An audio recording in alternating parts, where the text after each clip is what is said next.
Okay, so today we're going to have a look at the wave behavior of particles. So we've had a look and we've seen that sometimes waves act as particles. Well, sometimes we get particles acting as waves, and that's what we're going to have a look at today. So we're going to look at something that's really important. I call it the de Broglie wavelength, but I think he was a French guy, and I think it's de Broglie, correctly pronounced, but I'm going to go with de Broglie. So what we already know is Compton. And we remember from Compton scattering, Compton showed that photons behave with momentum with this equation. P equals h on lambda, where h is Planck's constant. So what de Broglie said was that, all right, if P equals h lambda, we can rearrange that for the wavelength, lambda, and that equals h on P. Okay, but if we're talking about particles, P is the momentum, that equals mv. So what we can say is we can say the wavelength of a particle equals h divided by mv. Okay, and this is known as the de Broglie wavelength.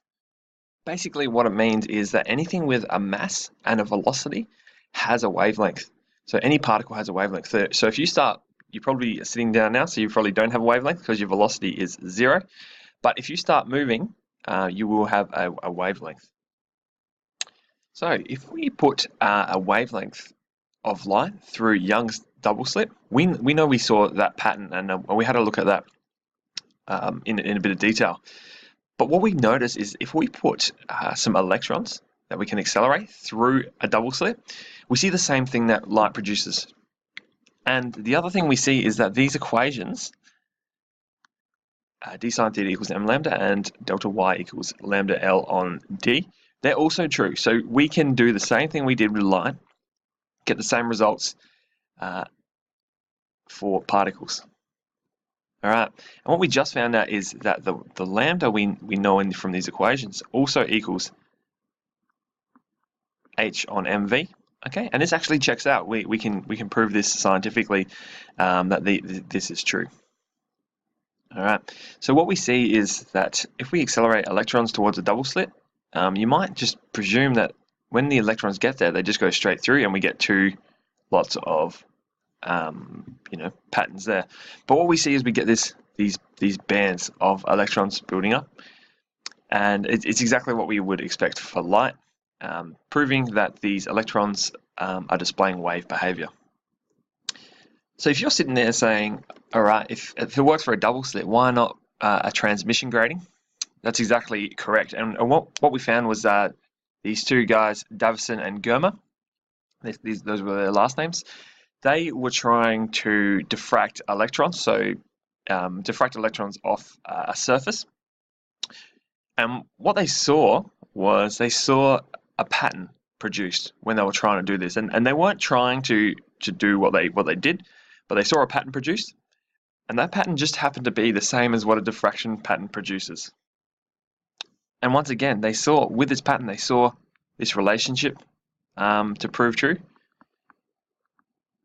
And also de Broglie's wavelength.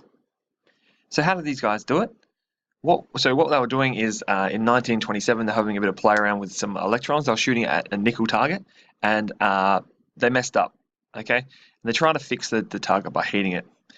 But when they got their data, it was a diffraction pattern, which was really interesting to them because they weren't trying to do that. So what they saw was that if they got a diffraction pattern, they must be dealing with some kind of wave. And the reason they did that is when they heated it, they actually created spacings that were constant throughout the metal. And we'll have a look at that now. So what happened was when they heated it, they created a crystalline surface, okay, with very regularly spaced atoms, just like a diffraction grating. And yeah, it acted exactly like an X-ray diffraction. And that's the pattern they saw. So how was this thing working? Basically, here in red, we've got our diffraction grating, our nickel, and we see the D, the lattice spacing here, it's very equally spaced apart. So when the electrons came in, they'd either hit the first one, or the second one, or the third one, and because they had that equal spacing, it created a diffraction pattern. And we saw exactly what we would see with X-rays through that. All right.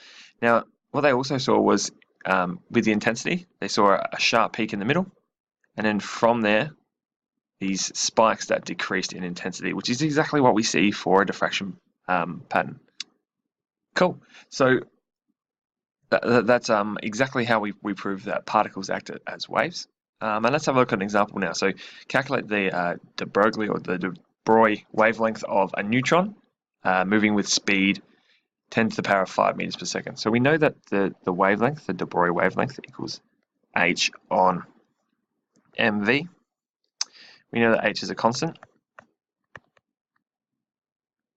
Oops. So I just started writing the power there. So 6.63 by 10 to the negative 34. Our mass of a neutron is 1.675 by 10 to the negative 27. And we know our velocity equals 10 to the power of 5. So if we chuck this into our equation, we get 6.63 times 10 to the negative 34 divided by our mass, 1.675 by 10 to the negative 27. And our velocity, 10 to the power of 5, what we get is a wavelength of 3.96 by 10 to the negative 12 meters. Okay, and we notice that this is very small, much smaller than the wavelength of light, but it's still a wavelength. So that's how we calculate number 1. All right, so what we want to do now is have a look at the second one. So a sprinter of mass, so mass equals 90 kilograms, is running at velocity of 10 meters per second. And we know that h is always a constant, 6.63 by 10 to the negative 34. So let's have a look at what this wavelength is. Let's substitute in our value, 6.63 by 10 to the negative 34. All right, I'm just doing it into this equation here. Our divided by our mass, 90, times by our velocity, 10. Okay, substitute this into, we'll put into our calculator, and what we get is a wavelength of 7.37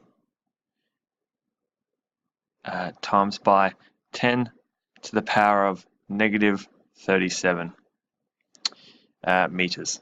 Okay, so you can see that with a larger mass and a slower speed, we see wavelengths that are really, really, really small. Okay, and they don't necessarily have the effect. So if you send 90 kilo sprinters running at a double slit doors, you're not going to see the diffraction pattern on the other side because the wavelength is too small. But you do have a wavelength, and you can calculate your own if you'd like. I've done it. It's pretty fun. But yeah, thank you for watching.